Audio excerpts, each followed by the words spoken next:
Hi guys, welcome back sa panibagong vlog. So ngayon guys, nandito kami sa Boss! Diesel pa full tank sagad. So nandito kami sa Pili Camarines Sur. Nagmumoist yung aking camera. So guys, nandito kami sa Pili Camarines Sur. So ngayon na lang ako mag-intro kasi hindi ako nakakapag-intro kanina galing ng Quezon City. So on the way tayo ngayon sa Cebu. So first time kong mag-ano dito guys. First time kong nagmo-moist talaga. Gabi na kasi. So first time kong bumiyahe ng rota na to. So ang gagawin naming ruta ay Quezon City to Piodoran. So 2 hours na lang makakarating na kami dun sa Piodoran Port. So sana makakasakay ka agad pagdating namin dun kasi mag 11 ng gabi na. So sana makakaano kami dun. So unang refill ko to guys. Unang refill. Nagmo-moist talaga yung Yan guys, unang refill natin dito sa Clean Fuel from Quezon City. So marami pa namang natira. So, nagkarga lang ako. So yun guys, abangan nyo yung panoorin itong vlog na to kasi kukumpitin natin yung ating magagastos from toll gate, gas hanggang sa makarating tayo ng Cebu. Diba? So let's go.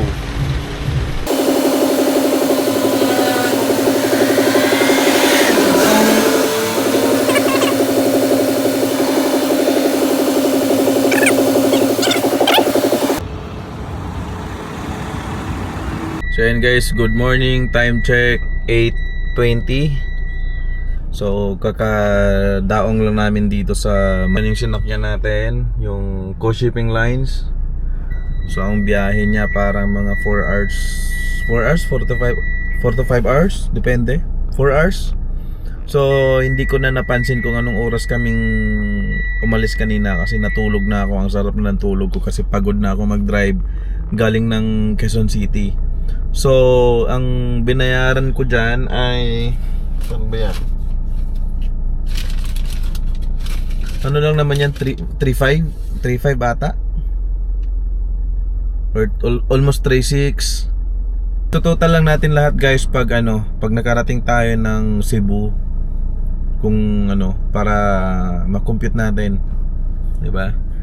So yun, galing dito sa Masbate, babiyahe tayo ng mga 1.5 hour papuntang Kawayan Port.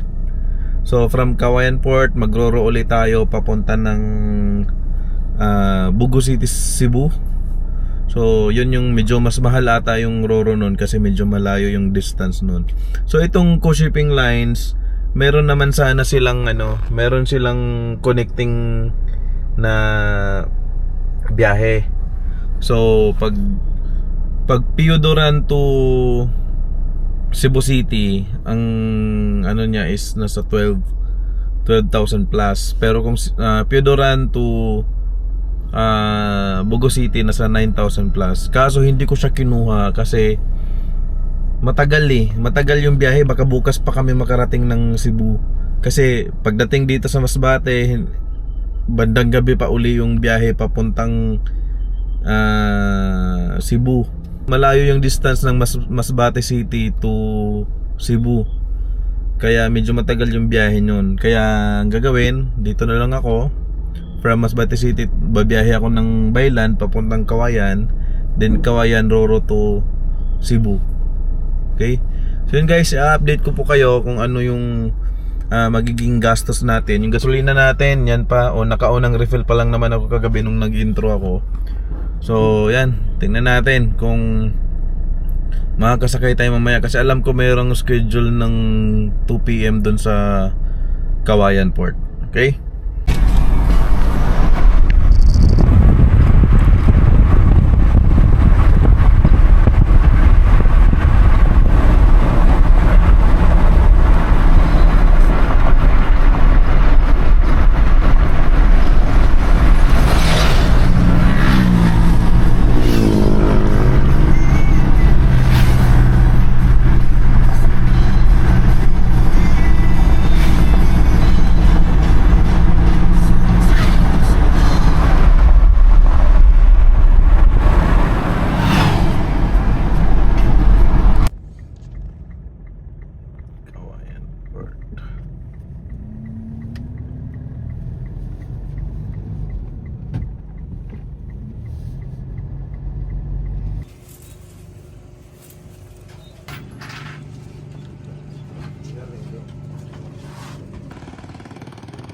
kuha tayong ticket dito guys.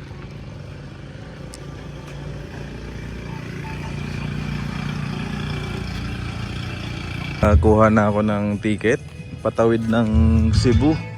So ang presyo niya ay 5,500 pesos. Pwede na.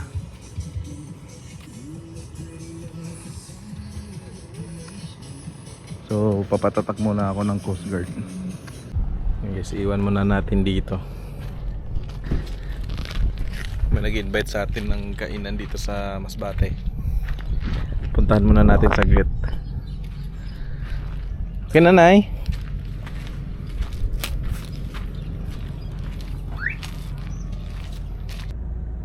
Karga natin yung Montero dito.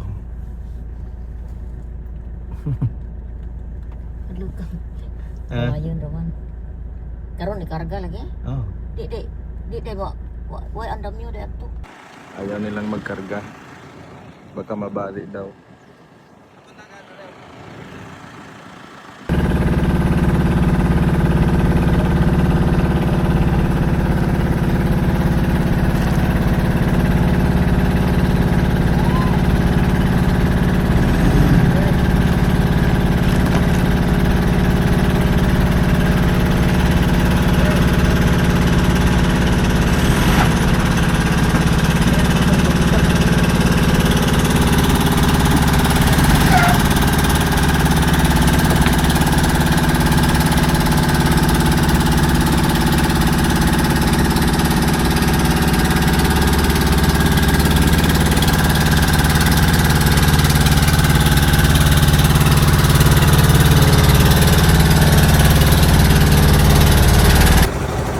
Karga gid. Karga gid.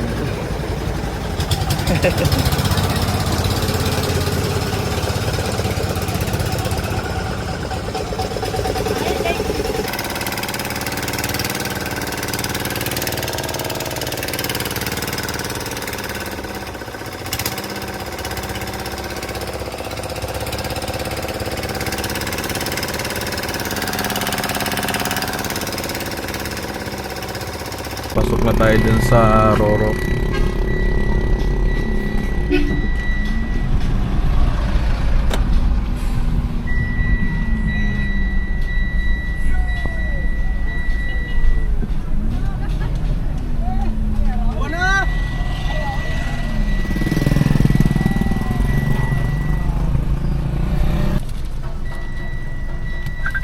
Thank you.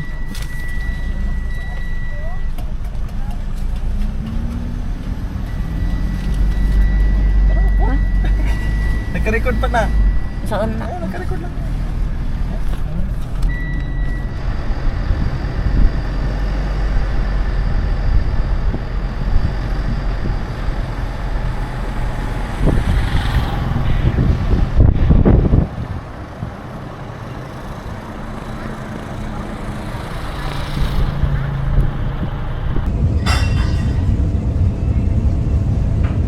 Then guys, good evening. So touchdown Hagnaya Port, Cebu. Yan guys. So from Hagnaya Port ay babiyahe tayo papuntang Cebu City.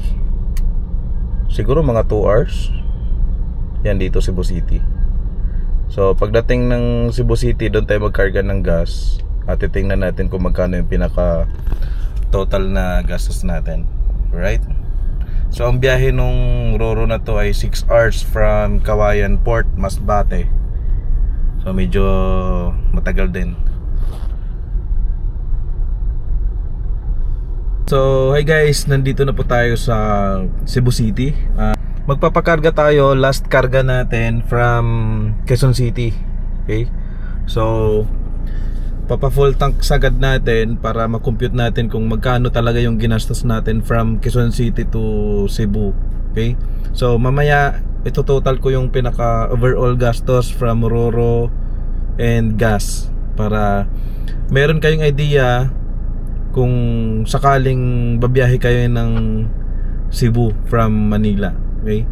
So nagustuhan ko yung biyahe dito kasi maganda yung kalsada compare sa Samar and Leyte, kasi sa Samar and Leyte grabe talaga yung lubak doon.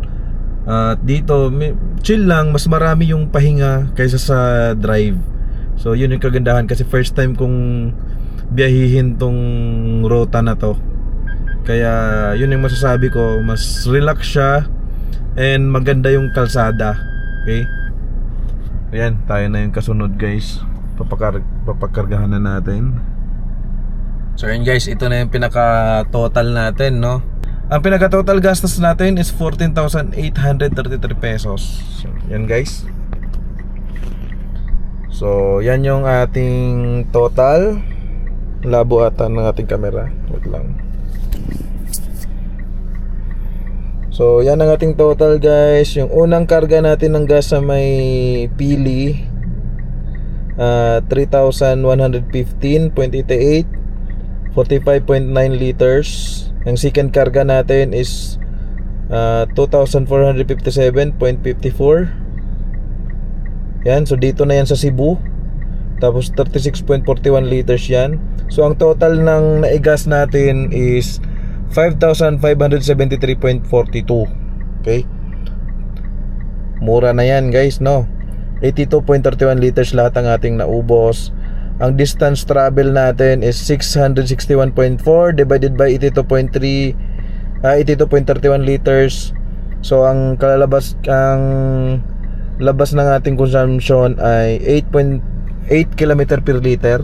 Halos ano naman, accurate naman siya. Yan. Nakahinto kasi ako dito guys. So yung ano natin na yan, yung consumption natin yan, kasama na yung natulog kami dito sa sakyan, ganon. Tapos yung biyahe, ganon. Tapos yung Roro fare natin, Piodoran to Masbate, co-shipping yan 3.5, Kawayan Masbate to Hagnaya Cebu 5.5. Okay? Tapos yung PPA natin tig 125 pesos, so 260. So 9,260 ang total natin sa Roro. Okay? So 9,260 plus 5,573. So ito yung total na gastos natin. Okay? So pwede na yan. Mura na yan guys. Kung pupunta kayo ng Cebu, pwede na yung gastos na yan.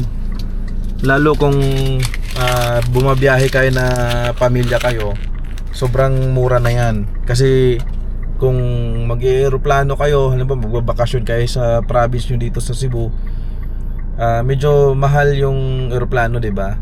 So okay naman yung biyahe kasi mas marami yung pahinga kaysa sa drive. Isipin nyo guys, ang layo ng pinagkaiba niya sa Bohol. Kasi pag umuwi ako ng Bohol, 1,200 kilometers yung distance travel natin by land. Pero dito sa Cebu, ano lang siya, pag nagbaya Cebu tayo, 600 plus lang yung kilometers na takbo natin. Tapos pag tawid ko ng Bohol, ano lang naman yan, 1 to 2 hours lang naman yung tawid niyan. Tapos sa amin na, 'di ba? So ang laki ng diferensya sa distance kung mag Cebu, Quezon City to Cebu, tapos Quezon City to Bohol. Okay? So yun guys, hanggang dito na lang yung ating vlog. Sana nakuha kayo ng idea dito sa gastos natin papuntang Cebu. Okay? So thank you so much for watching. Don't forget to like, comment, share, and subscribe.